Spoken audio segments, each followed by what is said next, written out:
देखिए आज हम क्लास 9th 10th और 11th और 12th के लिए आज की क्लास काफी स्पेशल होने वाली है, क्योंकि आज हम जो क्वेश्चंस आपको कंप्लीट करवाने वाले हैं वो class 9th 10th 11th 12th में स्पेशल रूप से पूछा जाता है। इन सभी क्लास में क्वेश्चन नंबर जो 3rd होता है, जिसमें नोट्स और टाइटल बनाने के लिए कहा जाता है। ठीक है, तो अक्सर क्या होता है, स्टूडेंट इसी क्वेश्चन को छोड़कर आ जाते हैं, जबकि यह जो क्वेश्चन इतना स्पेशल है कि अगर मान लो आप थोड़ा सा इसमें मिस्टेक भी करोगे तो आपको मार्क्स मिलने वाले हैं, है ना। तो आपको ध्यान ये रखना है कि इस क्वेश्चन को छोड़कर नहीं आना है, और सबसे ज्यादा स्टूडेंट इसी क्वेश्चन को छोड़कर आते हैं। तो ये क्वेश्चन आपका आज हम हल करवाने वाले हैं।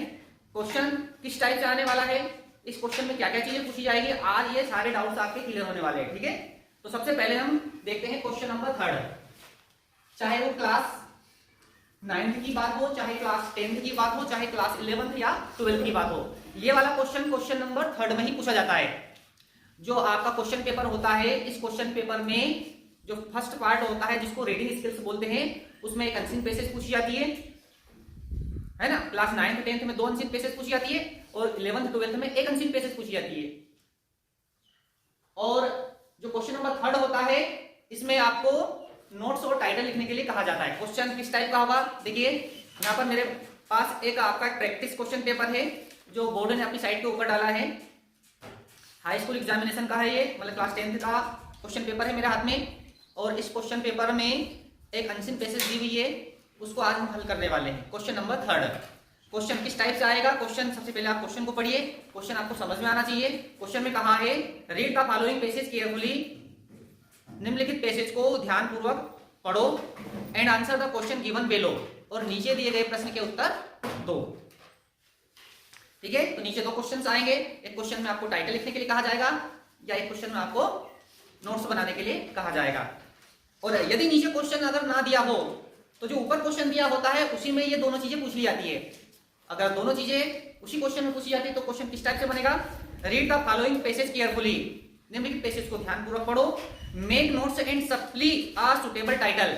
इसमें 2 चीजें पूछिए, मेक नोट्स, नोट्स बनाओ, मेक नोट्स, नोट्स बनाओ, and supply a suitable title, और एक सुटेबल टाइटल दो। सुटेबल टाइटल का मतलब होता है उचित शीर्षक। तो सबसे पहले हमें इसका टाइटल देना होगा और फिर इसका हमें नोट्स बनाना होगा। ठीक है, तो आंसर हम किस टाइप से लिखने वाले हैं, सबसे पहले हम क्वेश्चन क्रमांक डालेंगे, उसके बाद में जैसे उसका आंसर हम लिखते हैं।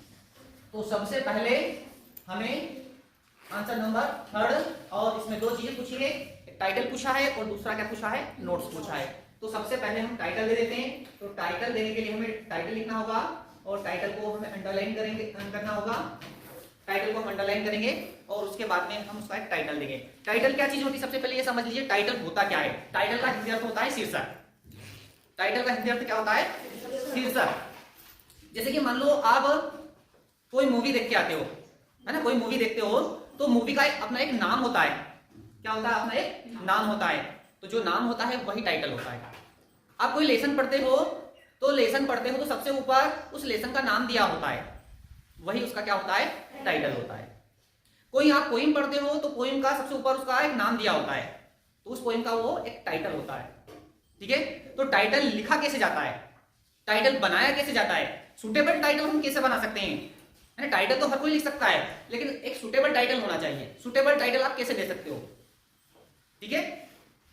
तो टाइटल लिखने के लिए सबसे पहले हमें क्या करना पड़ेगा, उस अनसीन पैसेज को ध्यानपूर्वक अच्छे से पढ़ना है। पढ़ने के बाद में उसको समझना है कि वह अनसीन पैसेज किसके बारे में है। ज्यादातर क्या होता है कि अनसीन पैसेज में वह वर्ड बार बार रिपीट होता है जिसके बारे में वो अनसीन पैसेज दी होती है। तो जब कोई वर्ड बार बार रिपीट होता हो आपको नजर आए अनसीन पैसेज में, तो समझ लेना कि वही उसका क्या है, टाइटल है। एग्जांपल के लिए मैं आपको बता रहा हूं कि अगर मान लो पैसेज के अंदर आपको गेम्स शब्द बार बार रिपीट होता हुआ नजर आए, क्या शब्द आए नजर, गेम्स, तो इस गेम्स से आप पता लगा सकते हो कि यह अनसीन गेम्स के बारे में है। तो हम गेम्स उसका टाइटल लिख सकते हैं, लेकिन सुटेबल टाइटल लिखना है हमें। तो सुटेबल टाइटल क्या होगा, मतलब इस गेम्स का इस्तेमाल करके हमें एक सेंटेंस लिखना होगा। क्या लिखना होगा, एक सेंटेंस। सेंटेंस ज्यादा बड़ा नहीं होना चाहिए, आधी लाइन का सेंटेंस होना चाहिए, आधी लाइन या फिर 1 लाइन का भी हो सकता है। ज्यादा बड़ा टाइटल नहीं होता है, 2-3 शब्द का टाइटल होता है। तो इस गेम्स का इस्तेमाल करके हम एक टाइटल दे सकते हैं। तो हम इसका टाइटल क्या दे सकते हैं? Importance of games and sports. Importance of games and sports. अब देखिए अनसिन पैसेज में वर्ड कौन सा मिला आपको? गेम्स। क्या मिला है? गेम्स। लेकिन आपने टाइटल क्या दिया है? Importance of games and sports. Importance and महत्व of games and sports, games and sports का महत्व, ये आपने टाइटल दे दिया उसका, है ना। अगर मान लो आपको स्पोर्ट्स शब्द बार बार रिपीट होता हुआ मिले तो भी आप समझ सकते हो कि यहाँ स्पोर्ट्स के बारे में ये अनसिन पैसेज दी हुई है, तो हम उसका title importance of games and sports दे सकते हैं। ठीक है, उसी तरीके से और देख लेते हैं। जैसे एग्जांपल के लिए अगर अनसीन पैसेज के अंदर आपको साइंस शब्द बार बार रिपीट होता हुआ नजर आए, है ना, तो हम उसका टाइटल क्या दे सकते हैं? साइंस दे सकते हैं। लेकिन सुटेबल टाइटल नहीं होगा वो। एक अकेले वर्ड साइंस को लिखने से वो टाइटल तो बन जाएगा, लेकिन सुटेबल टाइटल वो नहीं होगा। सुटेबल टाइटल बनाने के लिए हमें इस वर्ड का इस्तेमाल करके एक सेंटेंस बनाना पड़ेगा। जैसे इस वर्ड का इस्तेमाल करके हम बना सकते हैं wonders of science. Wonders of science, विज्ञान के चमत्कार। हमें वर्ड क्या मिला? केवल पैसेज के अंदर साइंस, लेकिन हमने दो वर्ड का इस्तेमाल करके एक सेंटेंस तैयार कर दिया। हमने एक सुटेबल टाइटल बना दिया, वंडर्स ऑफ साइंस। जैसे कि अगर मान लो आपको पैसेज के अंदर ट्री शब्द बार बार रिपीट होता हुआ मिले, क्या मिले? ट्री।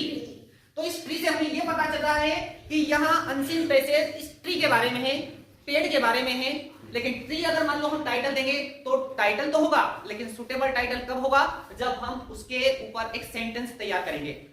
जैसे हम लिख सकते हैं इसका suitable title importance of trees, वृक्ष का महत्व। वृक्ष का महत्व, वृक्ष का क्या महत्व होता है, वो एक सुटेबल टाइटल हो गया। तो अगर वर्ड अनसीन पैसेज के अंदर आपको ट्री नजर आता है तो हम उसका टाइटल दे सकते हैं इंपोर्टेंस ऑफ ट्रीज। अच्छा, अगर मान लो हमें सूझ समझना पड़े कि हम इसका सेंटेंस कैसे बना सकते हैं, सुटेबल टाइटल कैसे दे सकते हैं, तो ये इंपोर्टेंस शब्द का इस्तेमाल कीजिए आप। इंपोर्टेंस वर्ड का इस्तेमाल भी अगर उसमें करते हैं, इंपोर्टेंस ऑफ, ये वर्ड इतना इस्तेमाल कर दीजिए, इंपोर्टेंस ऑफ, और उस वर्ड के को जोड़ दीजिए, उस वर्ड के आगे इंपोर्टेंस ऑफ लिख दीजिए, बिल्कुल सुटेबल टाइटल बन जाएगा। तुक्का लग सकता है। इंपोर्टेंस का मतलब होता है महत्व, इंपोर्टेंस मतलब होता है महत्व, और ऑफ का मतलब होता है का, के, की। जैसे ट्री के आगे हमने इंपोर्टेंस ऑफ लिख दिया तो पेड़ों का महत्व। साइंस के आगे मान लो हमने इंपोर्टेंस ऑफ लिख दिया तो इंपोर्टेंस ऑफ साइंस, विज्ञान का महत्व। बन सकता है टाइटल? बन सकता नहीं बन सकता? ठीक है। जैसे स्पोर्ट्स के आगे हमने इंपोर्टेंस लिख दिया, importance of sports, importance of games and sports, है ना। और इसके अलावा भी जरूरी नहीं कि आप इंपोर्टेंस लिखो, आपके दिमाग में अगर कोई चीज बन रही है तो उसको भी आप टाइटल के रूप में जोड़ सकते हो। जैसे एग्जांपल के लिए एक शब्द मान लो पैसेज में रिपीट होता है ऑनेस्ट, है ना। क्या रिपीट हो रहा? ऑनेस्ट, ईमानदार। ऑनेस्ट यानी ईमानदार, या फिर ऑनेस्टी, क्या रिपीट होता है? ऑनेस्टी, ईमानदारी। तो आप समझ लीजिए कि वहां पैसेज ईमानदार या ईमानदारी से रिलेटेड है। तो अगर हम ऑनेस्ट उसका टाइटल देते हैं तो टाइटल तो बनेगा, लेकिन वो सुटेबल टाइटल नहीं होगा। ऑनेस्ट अगर हम उसका टाइटल देते हैं तो टाइटल तो बन जाएगा, लेकिन सुटेबल टाइटल वो नहीं बनेगा। सुटेबल टाइटल बनाने के लिए हमें एक सेंटेंस बनाना पड़ेगा। जैसे कि हम कौन सा सेंटेंस बना सकते हैं? Honesty is the best policy. Honesty is the best policy, ये सुटेबल टाइटल होगा, है ना। टाइटल का एक अंक होता है, तो एक अंक आपको मिल सकता है, आधा अंक भी आपको दिया जा सकता है। अगर सुटेबल टाइटल दोगे तो एक अंक मिलेगा, और यदि मान लो सुटेबल टाइटल नहीं दिया तो हो सकता है उसका अंक काट लिया जाए, आधा अंक भी आपको दिया जा सकता है। ठीक है। जैसे कि हेल्थ से रिलेटेड, हेल्थ से रिलेटेड कोई वर्ड रिपीट हो रहा है पैसेज के अंदर, तो हेल्थ हम उसका टाइटल दे सकते हैं, लेकिन सुटेबल टाइटल क्या हो सकता है? Health is wealth. Health is wealth, स्वास्थ्य ही धन है। सुना होगा आपने ये वर्ड, सेंटेंस सुना होगा, हेल्थ इज वेल्थ, स्वास्थ्य ही धन है। तो इस टाइप का हम एक सुटेबल टाइटल दे सकते हैं। समझ में आ गई बात? अब देखिए मैं एक अनसीन पेसेज पढ़ने वाला हूं, ध्यान से सुनो अनसीन पेसेज को, और उसका टाइटल आपको बताना है। आपके प्रैक्टिस सेट पेपर में एक अनसीन पेसेज दी हुई है, उस अनसीन पेसेज को मैं अच्छे से पढ़ूंगा, आपको बताना है कि यह अनसीन पेसेज किसके बारे में है। ठीक है, उसका आप टाइटल बताएंगे, फिर सुटेबल टाइटल मैं बताऊंगा। आप केवल टाइटल बता दीजिए, सुटेबल टाइटल मैं बता दूंगा। ठीक है, सबसे पहले पैसेज को ध्यानपूर्वक पढ़ेंगे। ठीक है, अगर आप हिंदी अर्थ आप कर पाते हो तो बहुत अच्छी बात है, नहीं कर पाते हो तो कोई बात नहीं, हम उसका टाइटल जरूर ढूंढ लेंगे। अच्छा, नोट्स बनाने के लिए हमें थोड़ा उसका हिंदी करना जरूरी है। अच्छा, नोट्स क्या चीज होती है उसके बारे में हम बात करेंगे। नोट्स क्या चीज होती है, अभी हमने टाइटल के बारे में बात की, अब नोट्स के बारे में हम आपको बता देते हैं नोट्स क्या चीज होती है। नोट्स क्या होता है, जैसे कि मान लो टीचर आपको लेक्चर दे रहे हैं किसी टॉपिक के ऊपर, है ना, और टीचर ने आपसे कहा है कि मैं आपको एक लेक्चर या एक स्टोरी सुनाने वाला हूं, मैं आपको एक स्टोरी सुनाऊंगा, कहानी। पुराने जमाने में क्या होता था कि जो हमारे दादा दादी होते थे और रात को कहानी सुनाते थे, मोबाइल फोन वगैरह टीवी वगैरह तो होती नहीं थी, कहानी सुनाते थे रात को, है ना, आधा एक घंटा की, वो सब एक साथ कहानी सुनते थे, बड़ा मजा आता था, है ना। और वो कहानी इतने अच्छे ढंग से सुनाई जाती थी कि दूसरे दिन उस कहानी को हम दूसरे को सुना देते थे, क्योंकि हमने उसको ध्यानपूर्वक पूरी लगन से उसको कहानी को सुना है, याद करने की जरूरत नहीं पड़ती थी, एक बार सुनी और दूसरे दिन हमने उसको सुना दी, कहानी ऐसे सुनाई जाती थी, है ना। अब मान लो मैं आपको कहानी सुना रहा हूं, मैंने आपको एक कहानी सुनाना शुरू किया और मैं आपसे कहूं कि इस कहानी को आपको सुनाना है, तो आप क्या करोगे, अपना पेन और कॉपी निकालोगे और मेन पॉइंट लिखते जाओगे उस कहानी को याद रखने के लिए। क्या लिखने वाले हो, केवल मेन पॉइंट है, टीचर आपको नहीं बता रहे हैं कि ये पॉइंट लिखो, इस पॉइंट को नोट कीजिए, आप अपने मन से ही उस कहानी को याद रखने के लिए कुछ अपनी कॉपी में लिख रहे हो स्पेशल तरीके से, उस कहानी को याद रखने के लिए। टीचर आपको नहीं कह रहे हैं कि ये पॉइंट नोट कर लीजिए आप। अब टीचर ने पूरी कहानी सुना दी, है ना, टीचर ने पूरी कहानी सुना दी, अब आपने जो पॉइंट नोट करे हैं अपने तरीके से, वही तो नोट्स हैं, वही तो नोट्स हैं, आपको पता भी नहीं चला और आपने नोट्स बना लिए, खुद ने बना लिए ना, वही नोट्स होते हैं। ठीक है, तो नोट्स बनाने के दो तरीके होते हैं। पहला तरीका क्या होता है कि उस पूरे अनसीन पैसेज के अंदर से आपको कुछ पॉइंट, कुछ टॉपिक से ढूंढकर पॉइंट के रूप में लिखना होता है। आपने कितने पॉइंट लिखे, 1 2 3 4 5, कितने पॉइंट लिखे आपने, 5 पॉइंट लिखे। ठीक है, नोट्स बनाने के लिए आप, ये सिंपल तरीका है ना, तो ये 5 पॉइंट आपको लिखना है और इसमें सेंटेंस काफी बड़ा नहीं लिखना है, सेंटेंस आधी लाइन का होना चाहिए जो सेंटेंस है, या तो वो कितना हो, एक लाइन का या फिर आधी लाइन का। ऐसा नहीं कि एक ही सेंटेंस को आपने 2 लाइन में लिख दिया, 3 लाइन में लिख दिया, एक या आधी लाइन में उस सेंटेंस को आपको खत्म करना है। ठीक है, तो आप ध्यान रखिए जब नोट्स बनाए और जो सेंटेंस आप लिखें वो सेंटेंस ज्यादा बड़े नहीं होना चाहिए, स्पेशल होना चाहिए, है ना, और उस सेंटेंस को पढ़ने से समझ में आना चाहिए कि यहां किसके बारे में बताया गया है। ठीक है, एक तरीका तो ये हो गया नोट्स बनाने का, ये एक सिंपल, एक साधारण सा तरीका है जिसके द्वारा आप नोट्स बना सकते हो। टाइटल का 1 अंक मिलता है, कितना अंक मिलता है, 1, और नोट्स लिखने के कितने अंक मिलते हैं, 3 अंक मिलते हैं। तो ये साधारण जो तरीका है इसमें आपको 3 अंक भी दिए जा सकते हैं अगर आपने अच्छा लिखा है, या 2 भी मिल सकता है, या फिर आपको 1 अंक भी दिया जा सकता है, ये आपके ऊपर डिपेंड करता है आपने कितने अच्छे ढंग से उसको लिखा है। लेकिन हाँ, गलत भी लिखोगे, मैं आपको बता रहा हूं, गलत भी लिखोगे तो अंक मिलेगा, छोड़ोगे कॉपी में कुछ भी नहीं लिखोगे, कोरी कॉपी में आपको कोई अंक देने वाला नहीं है, लिख के आना पड़ेगा। जिस तरीके से मैं आपको नोट्स बनाना दिखा रहा हूं उसी ढंग से अगर आपने कुछ भी अगर मान लो पॉइंट के रूप में लिखा है तो आपके अंक काट पीट कर आपको 1 अंक तो जरूर टीचर दे देगा, और 1 अंक से ये आपकी डिवीजन बन सकती है, 1 अंक से आप पास हो सकते हो, और 1 अंक से आप फेल हो सकते हो, और 1 अंक से आपको सप्ली आ सकती है। तो 1 अंक का बड़ा महत्व है ना, एक अंक का बड़ा महत्व है, इसको नॉर्मल मत लीजिए आप। 1 अंक आपको स्कूटी दिला सकता है, एक अंक आपको स्कूटी भी दिला सकता है ना। एक अंक से आप जिले में टॉप आ सकते हो, संभाग लेवल के ऊपर टॉप आ सकते हो, अपनी स्कूल में भी टॉप आ सकते हो। तो एक अंक का बड़ा महत्व है। तो एक अंक बड़ा मायने रखता है, बहुत कीमती होता है। तो उस एक अंक के ऊपर आप लापरवाही बिल्कुल ना करें, ठीक है। तो मैं आपको बता रहा हूं कि जो नोट्स आप बना रहे हो उस नोट्स में या तो आप नॉर्मल तरीके से 5 पॉइंट भी लिख सकते हो, इतना तो हर एक स्टूडेंट कर सकता है, डी ग्रेड वाला स्टूडेंट भी कर सकता है जिसको कुछ भी याद नहीं है।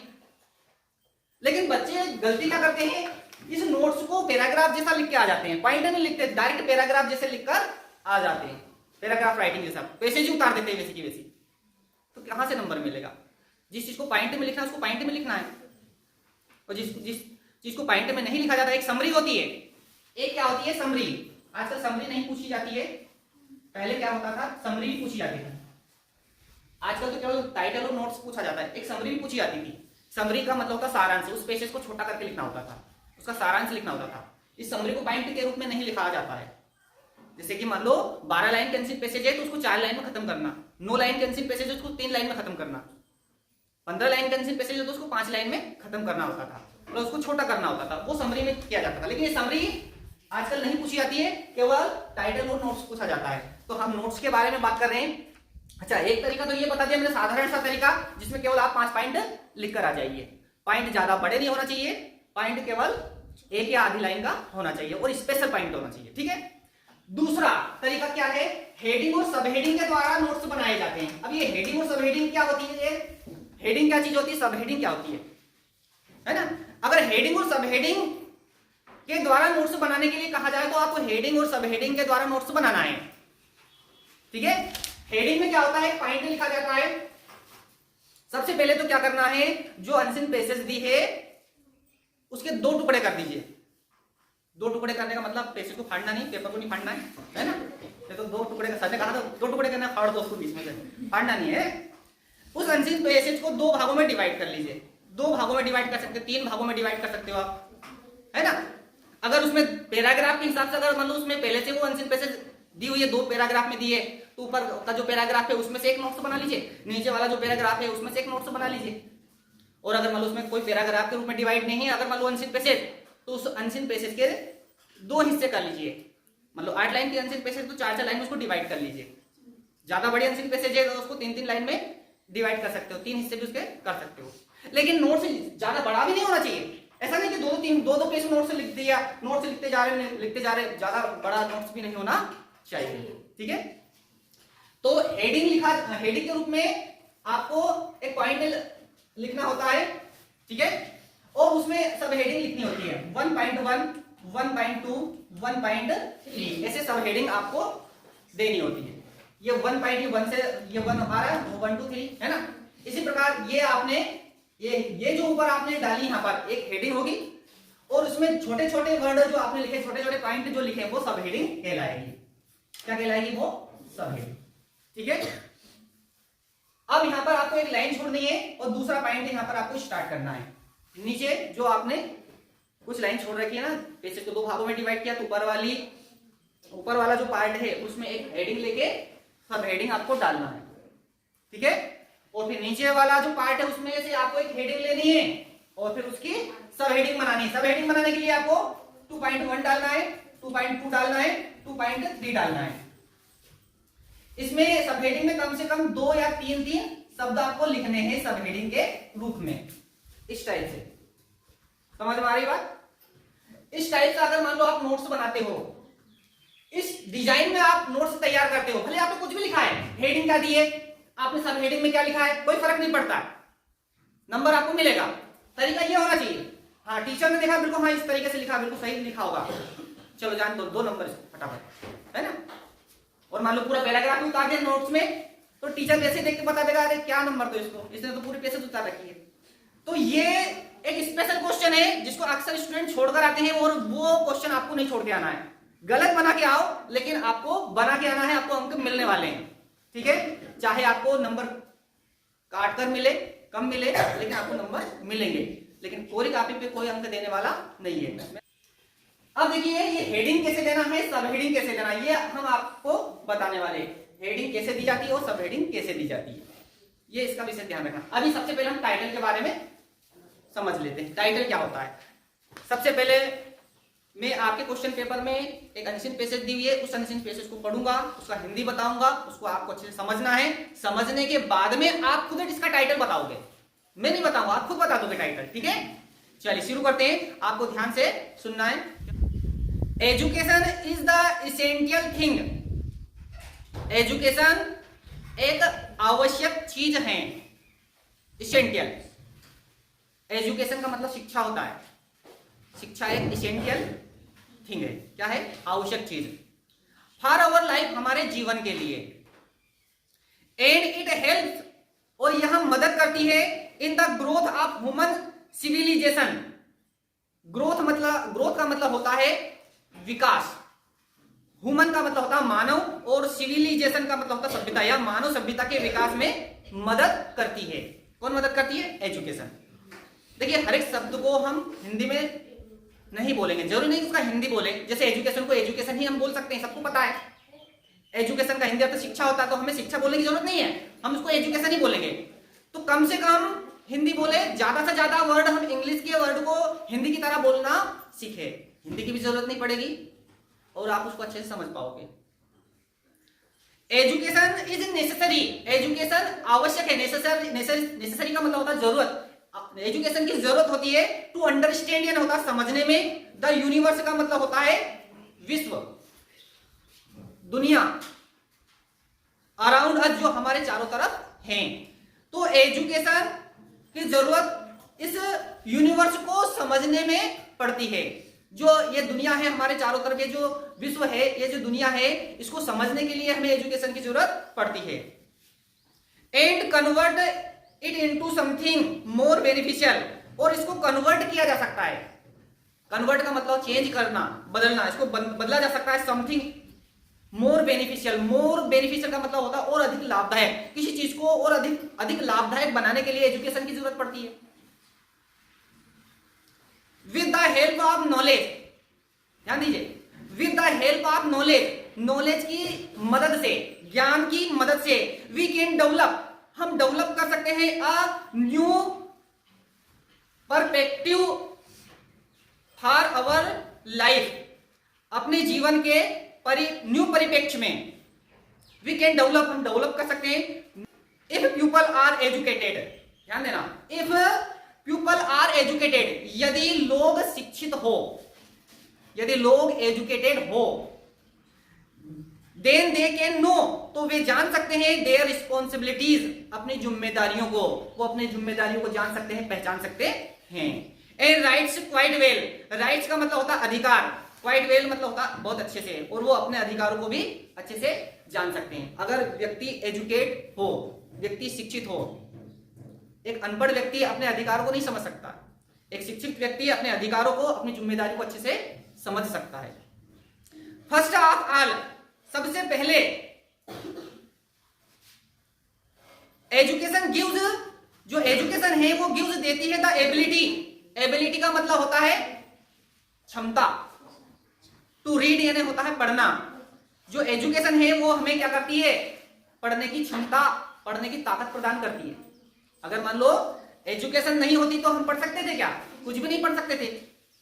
एंड राइट टू एनीवन, और हम कुछ भी लिख सकते हैं। एजुकेशन के द्वारा हम किसी भी चीज को लिख सकते हैं, किसी भी चीज को हम पढ़ सकते हैं। अ गुड एजुकेशन, जो अच्छी एजुकेशन होती है, इज एक्सट्रीमली, एक्सट्रीमली का मतलब होता है बेहद, एसेंशियल मतलब होता है आवश्यक, फॉर एवरीवन मतलब हर एक व्यक्ति के लिए। एक अच्छी एजुकेशन बेहद ही आवश्यक होती है फॉर एवरीवन, हर एक के लिए। To grow and success, to grow मतलब उन्नति करने के लिए, बढ़ने के लिए, एंड सक्सेस मतलब होता है सफल होने के लिए। इन लाइफ, जीवन में, यदि हमें जीवन में ग्रो करना है, सक्सेस होना है, तो इसके लिए हमें एजुकेशन की जरूरत पड़ेगी। एजुकेशन इंक्रीज करती है, बढ़ाती है सेल्फ कॉन्फिडेंस, आत्मविश्वास। एजुकेशन हमारे अंदर आत्मविश्वास पैदा करती है, self confidence. And assist in developing, assist का मतलब होता है सहायता करती है, इन डेवलपिंग मतलब होता है विकसित करने में, द पर्सनालिटी, पर्सनालिटी का मतलब होता है व्यक्तित्व। आप एक पर्सन मतलब व्यक्ति का, जो व्यक्ति का व्यक्तित्व होता है उसको डेवलप करने में भी सहायता करती है। व्यक्ति का व्यक्तित्व, व्यक्तित्व जानते हो, पर्सनालिटी। पर्सनालिटी में क्या चीज आती है, पर्सनालिटी में कौन कौन सी चीजें शामिल होती है? पर्सनालिटी में व्यक्ति के आचार विचार, व्यक्ति के बोलना का तरीका, जो व्यक्ति बोलता है ना, कैसे बोलता है, उसकी जो लैंग्वेज, वो उसकी पर्सनालिटी का एक हिस्सा होती है। व्यक्ति खड़ा कैसे है, उसके खड़े रहने का तरीका, उसके बैठने का तरीका, उसके बात करने का तरीका, उसके पहनने का तरीका, वो सब व्यक्तित्व के अंग हैं। अगर मान लो 10 व्यक्ति के बीच में आप खड़े हो और आप उन 10 व्यक्ति से अलग नजर आ रहे हो, तो समझ लीजिए कि वो उन 10 ही व्यक्ति से आपका व्यक्तित्व कुछ अलग है। तो अपनी पहचान सबसे अलग होनी चाहिए।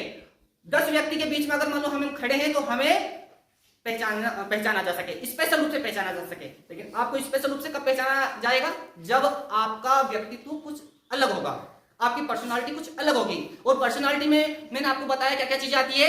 आपके खड़े रहने का तरीका, अपने उठने बैठने का तरीका, आपके बोलने का तरीका, आपने जो कपड़े पहने हैं वो भी आपके व्यक्तित्व का एक अंग है।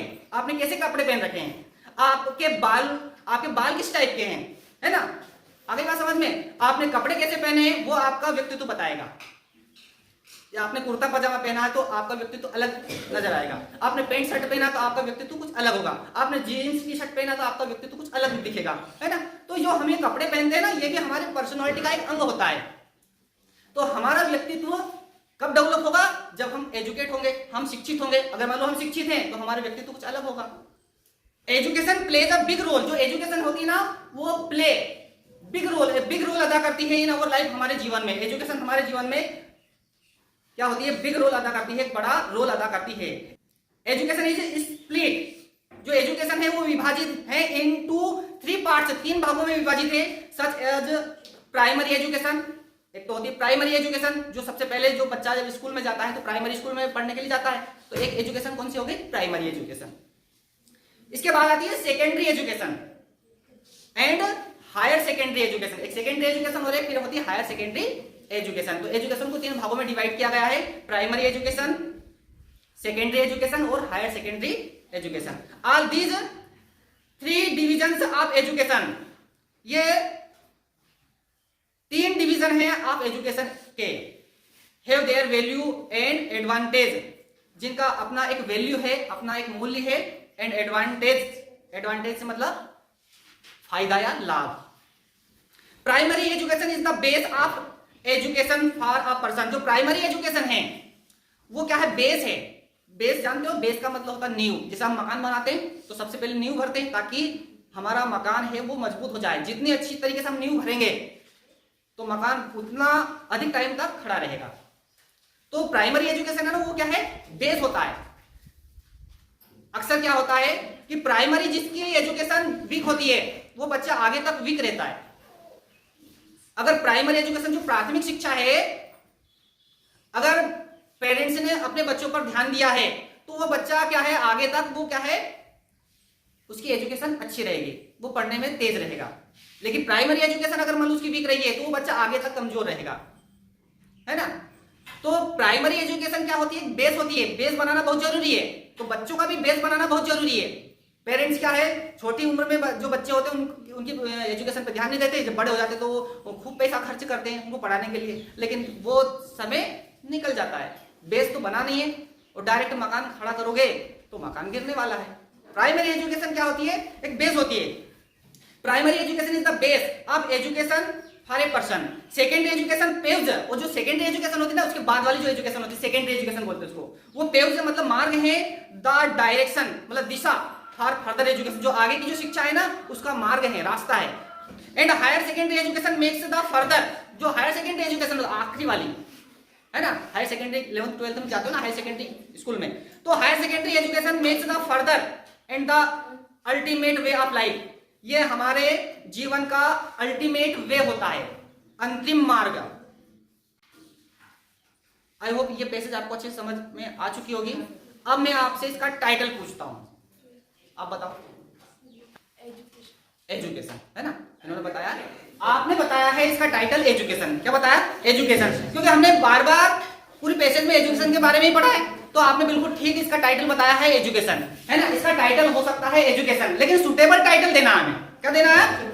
Suitable title. अब सुटेबल टाइटल क्या होता है आपको पता है। इस एजुकेशन के ऊपर हमें एक सेंटेंस बनाना है, तो सेंटेंस बनाने के लिए हमने एक वर्ड आपको बताया इंपॉर्टेंस, लगा दीजिए आप, उसके आगे एजुकेशन के आगे लगा दीजिए इंपॉर्टेंस ऑफ, तो बन जाएगा इसका टाइटल इंपॉर्टेंस ऑफ एजुकेशन, शिक्षा का महत्व, है ना। बन सकता है इसका सुटेबल टाइटल। तो हम इसका सुटेबल टाइटल यहां पर दे सकते हैं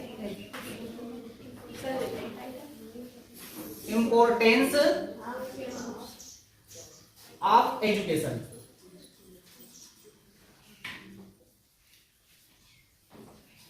इसका क्या अर्थ हो गया? इंपॉर्टेंस महत्व, ऑफ यानी का, एजुकेशन को शिक्षा, शिक्षा का महत्व। तो हमारे जीवन में शिक्षा का क्या महत्व होता है ये हमने इस अनसिन पैसेज में सीखा है, ठीक है। तो ये तो हो गया इसका टाइटल। अब हम इसका नोट्स बनाते हैं, ठीक है। नोट्स बनाने के लिए हम इसमें से 5 पॉइंट लिख सकते हैं जो बिल्कुल सिलेक्टेड इंपॉर्टेंट पॉइंट है, ठीक है। एक तरीका तो वो बताया था, तो सबसे पहले उस तरीके से मैं इसमें से 5 पॉइंट इसमें सिलेक्टेड लिख के दिखाता हूं। इसके बाद में हम दूसरा तरीका बताएंगे हेडिंग और सब हेडिंग वाला, उससे कैसे नोट्स बना सकते हैं वो भी हम आपको बताएंगे। इसके अंदर से मैंने कुछ सिलेक्टेड पॉइंट यहाँ पर लिखे हैं जो पूरी अनसीन पैसेज को कवर करते हैं, जो पूरी अनसीन पैसेज के बारे में हमें दिशा निर्देश करते हैं, ठीक है। तो वो कौन कौन से पॉइंट है जो काफी वजनदार है, काफी महत्वपूर्ण है, सबसे पहले हम उनको समझ लेते हैं, ठीक है। तो देखिए फर्स्ट पॉइंट दिया है education is the essential for our life. जो एजुकेशन है इज द इसेंशियल मतलब आवश्यक है, फॉर आवर लाइफ हमारे जीवन के लिए। एजुकेशन हमारे जीवन के लिए बहुत ही आवश्यक है, ठीक है। फर्स्ट पॉइंट हो गया, जो एजुकेशन है हमारे जीवन के लिए बहुत आवश्यक है, क्योंकि एजुकेशन के बिना हमारा जीवन एकदम अधूरा है। फर्स्ट पॉइंट हो गया। दूसरा है एजुकेटेड पीपल, जो शिक्षित व्यक्ति होता है, शिक्षित जो लोग होते हैं, कैन नो वो जान सकते हैं देयर रिस्पॉन्सिबिलिटीज, अपनी जिम्मेदारियों को समझ सकते हैं, एंड राइट्स मतलब अपने अधिकारों को, अपनी जिम्मेदारियों को भी समझ सकते हैं, अपने अधिकारों को भी वो समझ सकते हैं। जो अशिक्षित व्यक्ति होता है वो अपने अधिकारों को कैसे जान सकता है, अपनी जिम्मेदारी को कैसे समझ सकता है। थर्ड है एजुकेशन गिव्स द एबिलिटी, जो एजुकेशन है वो गिव्स देती है द एबिलिटी। एबिलिटी का मतलब होता है क्षमता, समर्थता। To read and write, read मतलब होता है पढ़ना, राइट मतलब लिखना, है ना। जो एजुकेशन है वो हमें पढ़ना लिखना भी सिखाती है, हमें एबिलिटी देती है, हम पढ़ सकते हैं, हम लिख सकते हैं, हम सक्सेस हो सकते हैं जीवन में। नेक्स्ट पॉइंट है एजुकेशन इंक्रीज, एजुकेशन है वो इंक्रीज करती, बढ़ाती है सेल्फ कॉन्फिडेंस मतलब आत्मविश्वास। जो एजुकेशन है वो हमारे अंदर आत्मविश्वास पैदा करती है। अगर मान लो हम कोई कार्य नहीं कर सकते हैं और अगर मान लो हम एजुकेटेड है तो हमारे अंदर क्या आता है, सेल्फ कॉन्फिडेंस आता है, आत्मविश्वास आता है। जैसे कि मान लो मैंने एक सेंटेंस आपको हल करने के लिए दिया है और उसमें से 2 बच्चे उस सेंटेंस को एकदम करेक्ट करके दिखाते हैं टीचर को, तो वो जो 2 बच्चे हैं जिन्होंने उस सेंटेंस को करेक्ट किया है उनके अंदर सेल्फ कॉन्फिडेंस आ जाएगा। क्या जाएगा? Self confidence. अरे हमने तो कर दिया, इसको हमने तो कर दिया, हम सीख गए। उनके अंदर आत्मविश्वास पैदा हो जाएगा, वो अगला सेंटेंस भी और अच्छे से करेंगे। और जो बच्चे उस सेंटेंस को सही नहीं कर पाए उनके अंदर सेल्फ कॉन्फिडेंस की कमी हो जाएगी, वो नेगेटिव सोचने लगेंगे। कैसा सोचने लगेंगे? नेगेटिव। अरे यार ये तो मुझसे नहीं होगा, मैं नहीं कर सकता इसको। ये होता है सेल्फ कॉन्फिडेंस, ये होता है सेल्फ कॉन्फिडेंस, आत्मविश्वास। तो आत्मविश्वास कब पैदा होता है? जब हम एजुकेट होंगे, हम शिक्षित होंगे, ठीक है। एंड असिस्ट वो सहायता करती है इन डेवलपिंग द पर्सनालिटी। जो डेवलपिंग का मतलब होता है विकसित करने पर्सनालिटी, और पर्सनालिटी को विकसित करने में भी मदद करती है। पर्सनालिटी के बारे में मैंने आपको बता दिया क्या होती है पर्सनालिटी। लास्ट पॉइंट है प्राइमरी एजुकेशन। जो प्राइमरी एजुकेशन होती है is the base for a person. वो एक बेस होता है, आधार होता है, एक नींव होती है व्यक्ति के लिए। जो प्राइमरी एजुकेशन होती है ना, सबसे नीचे वाली एजुकेशन, जब बच्चे को स्कूल में एडमिशन करवाते हैं, KG1 KG2 है ना, 5th क्लास तक का जो बच्चा होता है, प्राइमरी एजुकेशन, तो वो क्या होती है? एक बेस होती है व्यक्ति के लिए। अगर वो बेस बना लिया समझ लीजिए, तो आपकी आगे की एजुकेशन आपकी एकदम अच्छी रहेगी। तो ये कुछ 5 पॉइंट है जो पूरी पैसेज को बताते हैं। इसमें पूरी पैसेज आ गई है ना, पैसेज तो बहुत बड़ी है, लेकिन हमें 5 सिलेक्टेड पॉइंट इसमें से लिखे हैं। तो यही तो नोट्स है, यही क्या है? नोट्स है। लेकिन अगर आपको हेडिंग और सब हेडिंग के द्वारा नोट्स बनाने के लिए कहा जाए तो ये वाला तरीका इस्तेमाल नहीं करना। अगर ये वाला तरीका आपने इस्तेमाल किया तो आपके नंबर कट सकते हैं। ठीक है, तो हेडिंग और सब हेडिंग के द्वारा नोट्स कैसे बनाए जाते हैं वो हम आपको बता देते हैं। इन्हीं पॉइंट को हम हेडिंग और सब हेडिंग के रूप में कैसे लिख सकते हैं। देखिए दूसरा जो तरीका है मैंने यहाँ पर नोट्स का बताया है हेडिंग और सब हेडिंग। मैंने आपको बताया है कि आप अपने अनसीन पैसेज को 2 या 3 भागों में डिवाइड कर लीजिए, है ना। यदि 9 लाइन के अनसीन पैसेज तो 3-3 लाइन में उसको डिवाइड कर लीजिए, या फिर 12 लाइन के अनसीन पैसेज तो 4-4 लाइन में डिवाइड कर लीजिए, या हो सकता है उसके 2 हिस्से भी आप कर सकते हो, जैसा आपको लगे। ठीक है, तो देखिए यहाँ पर मैंने 3 हेडिंग लिए। कितने हेडिंग लिए? 3 हेडिंग लिए यहाँ पर, और उन हेडिंग के अंदर मैंने 3 पॉइंट सब हेडिंग के रूप में लिखे हैं। अब हेडिंग और सब हेडिंग कैसे लेना है, जैसे जो अभी हमने पॉइंट लिखे थे हेडिंग के रूप में, है ना, 5 पॉइंट लिखे थे ना, उन्हीं पॉइंट को मैंने सब हेडिंग के रूप में कन्वर्ट कर दिया है। देखिए यहाँ पर education is the essential, education आवश्यक है, बताया था फर्स्ट पॉइंट में यही बात। किस किस के लिए आवश्यक है? फॉर आवर लाइफ, हमारे जीवन के लिए। 1.1 में लिख दिया हमने in the growth of human civilization, और तीसरा टू अंडरस्टैंड द यूनिवर्स, इस यूनिवर्स को समझने के लिए। 3 पॉइंट हमने सब हेडिंग के रूप में लिखे। ठीक है, इसके बाद में यहाँ पर एक लाइन छोड़ना है, आपको हेडिंग लिखना है, जैसे एजुकेटेड पीपल नो, जो एजुकेटेड पीपल जानते हैं, क्या जानते हैं? There responsibilities. इसको हमने उसी में जोड़ा था, क्या जानते हो? देयर रिस्पॉन्सिबिलिटीज, अपनी जिम्मेदारी। राइट्स क्वाइट वेल, राइट्स मतलब अधिकार, क्वाइट वेल मतलब अच्छे से अपने अधिकारों को वो समझते हैं। कौन? एजुकेटेड पीपल, है ना। तो इस हेडिंग, उसी सेंटेंस को हमने हेडिंग के रूप में और सब हेडिंग के रूप में तोड़ दिया है। तीसरा पॉइंट, एजुकेशन गिव्स, एजुकेशन देती है, क्या देती है? Ability to read and write. ये पॉइंट उसी में था, लेकिन इसको हमने तोड़ दिया।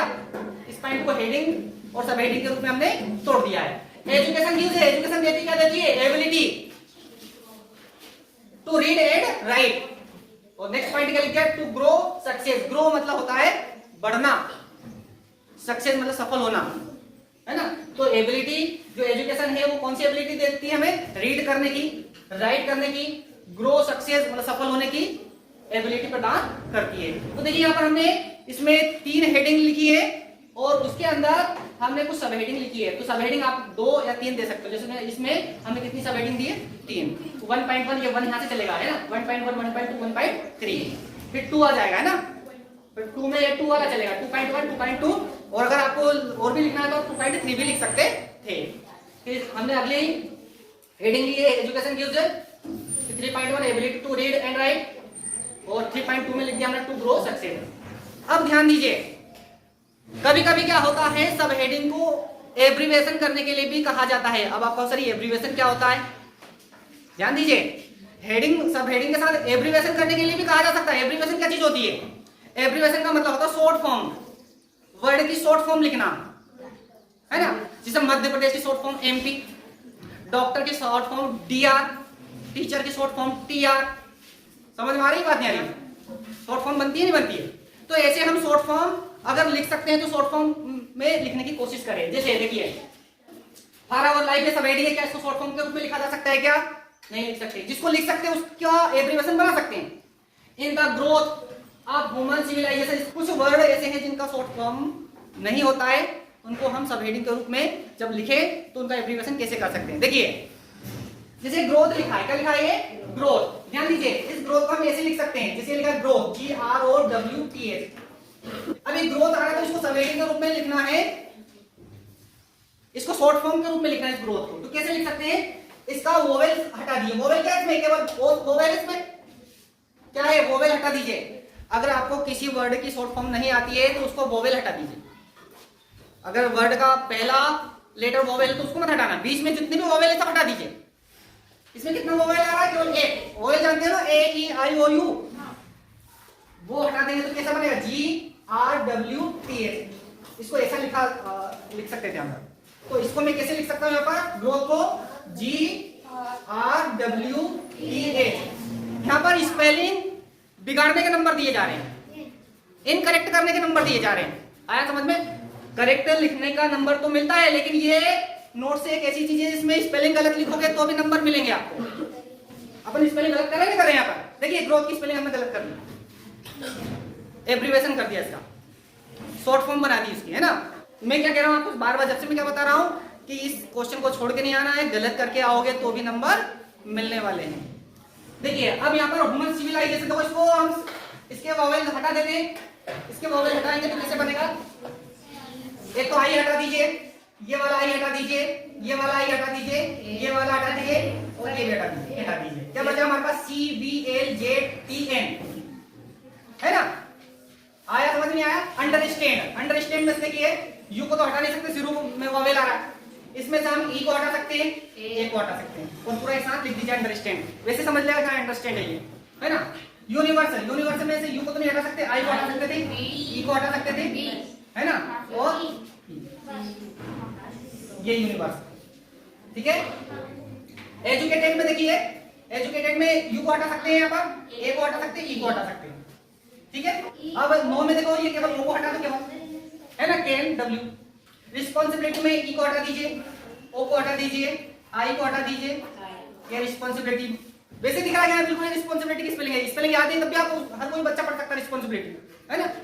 राइट्स में आई को हटा दीजिए, ठीक है, राइट्स हो गया। क्वाइट में ये यू आई बचेगा नहीं, फिर इसको नहीं कर सकते, यू और आई को हटा दो क्यू टी बचेगा, है ना, गलत हो रहा। वेल में ई को हटा दीजिए, वेल हो रहा। एबिलिटी में आई को हटा दीजिए, इस आई को हटा दीजिए, शुरू का ए मत हटाना, है ना। सक्सेस में इस यू को हटा देते हैं और इस डबल ई को हटा देते हैं, ये सक्सेस हो गया। तो ये होता है एब्रीविएशन। समझ में आ गई बात, एब्रीविएशन कैसे करना, कहा जाए तो करना, नहीं कहे तो मत करना जबरदस्ती। एब्रीविएशन लिखा हुआ मिलेगा आपको। मेक नोट्स हेडिंग एंड सब हेडिंग विद एब्रीविएशन, हेडिंग और सब हेडिंग के साथ एब्रीविएशन भी करने के लिए कहा जाए तो ऐसा करना है, नहीं तो डायरेक्ट हेडिंग और सब हेडिंग लिख देना, एब्रीविएशन मत करना। समझ में आ गई बात। अच्छा, तो ये जैसे कि मान लो कुछ वर्ड ऐसे हैं जिनकी शॉर्ट फॉर्म आप जानते हो, जैसे मध्य प्रदेश की एमपी होता है तो डायरेक्ट एमपी लिख दी, ऐसे हर शब्द में वोवेल नहीं हटाना है। जैसे डॉक्टर की आप जानते हो डीआर होता है तो डीआर लिख दिया, डॉक्टर पूरा लिखने की जरूरत नहीं है। ऐसे वर्ड के साथ आपको वोवेल हटाने हैं जिनका आप शॉर्ट फॉर्म नहीं जानते हो, काफी बड़ी स्पेलिंग है, उनके साथ आप ऐसा कर सकते हो। आई होप आपको ये पूरा अच्छे से समझ में आ चुका होगा, ठीक है। कोई डाउट है क्या नोट्स में, नहीं है ना, बना सकते हो नोट्स, क्वेश्चन छोड़ के तो नहीं आओगे, छोड़ के तो नहीं आओगे, ठीक है। ये पूरी अनसीन पैसेज आपके प्रैक्टिस जो सेट पेपर है ना क्लास 10th उसकी है, इसको आपको पूरा फेयर करना है। इसके नोट्स टाइटल दोनों अच्छे से फेयर करना है, दोनों तरीके वाले जो नोट्स बनाए दोनों तरीके वाले नोट्स फेयर करना है, ठीक है।